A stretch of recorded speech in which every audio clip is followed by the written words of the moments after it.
Hi,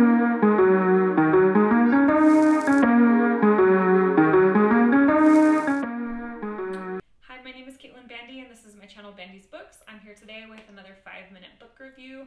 I am going to be reviewing a book that I read way back in October at the very end of the month. Because I read it at the end of the month, I feel like it didn't get enough love throughout the month in my videos. So I'm just going to give it its own little shout out in this particular video. And real quick before I get started, let me know how you like the 5-minute video review formats in the comments below. If this is something that works for you, gives you kind of a good idea what books you want to read, don't read, or if you don't think I'm going into enough detail, let me know about it.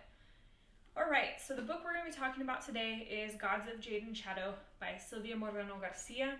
This book is about a character named Cassiopeia Tun, and she lives in the Yucatan Peninsula, kind of near the city of Merida, but in like a little town.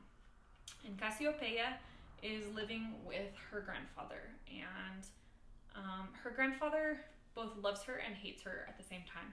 So he admires her for her intelligence, and he respects her for her like quick wit and everything, but he treats her basically as a servant because her mother ran away with a local indigenous man and got pregnant, and only after the father died did she come back, to her grandfather, like pleading for a place to stay. So he did give both mom and daughter a place to stay, but to kind of like jab them with a knife, he like makes them basically work as servants in his home. But because Cassiopeia is so smart, he still has this begrudging respect for her.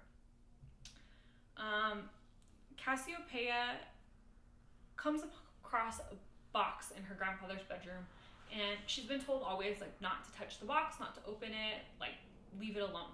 But one day when her grandfather and her horrible cousin are away at church or somewhere, I forget where exactly, she opens the box, and that's where the story really starts.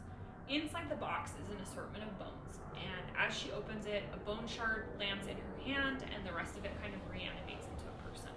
And that person is Hunkame, the Mayan god of death, or one of the 2 Mayan gods of death.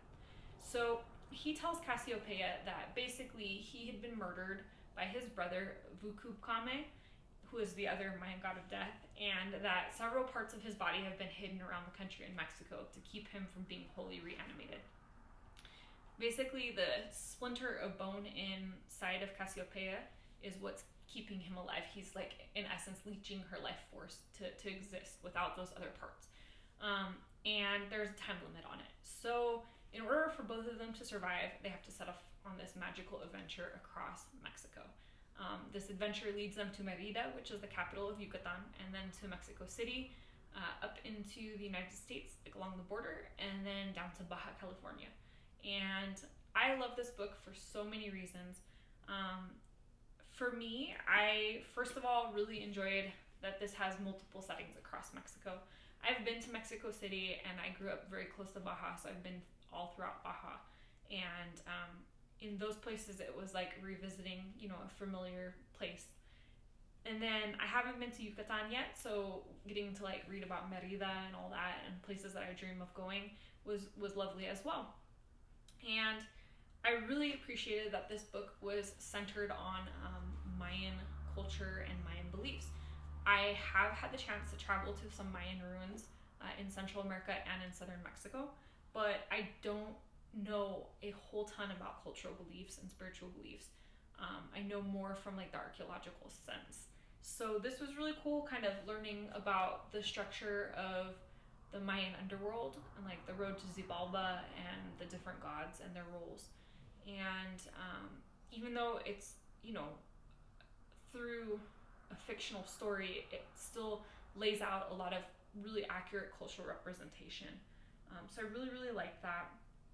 And I found Cassiopeia to be a really good main character. She's likable, she's smart, she's not necessarily inherently brave. In fact, she really struggles with bravery throughout the book, but she always does the right thing, even if it's a struggle for her. And I thought even that the characters that you're not supposed to like her grandfather and her cousin, were really well done. I felt very strongly towards them. And this was quite, the epic adventure throughout Mexico. It was enjoyable.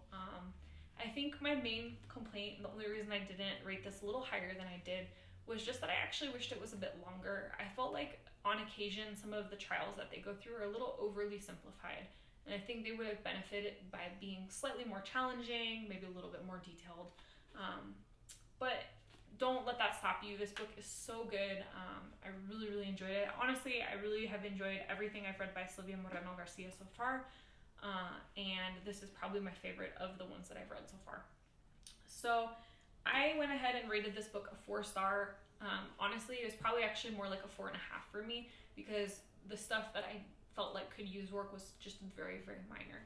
So if you haven't read this book, highly recommend going and picking it up, reading it for yourself, and enjoying the Mayan cultural references, the travel through Mexico, and just a really cool adventure that's told in a very straightforward way. So this has been another 5-minute book review. If you liked this book review, give me a thumbs up. Feedback is always appreciated. And tell me in the comments if you have read any of Silvia Moreno Garcia's books and how you feel she is as an author. I know a lot of people are reading Mexican Gothic right now, so I get that. But she has so many other good works, and she's just such a prolific and talented author. I'd love to hear your thoughts on it below.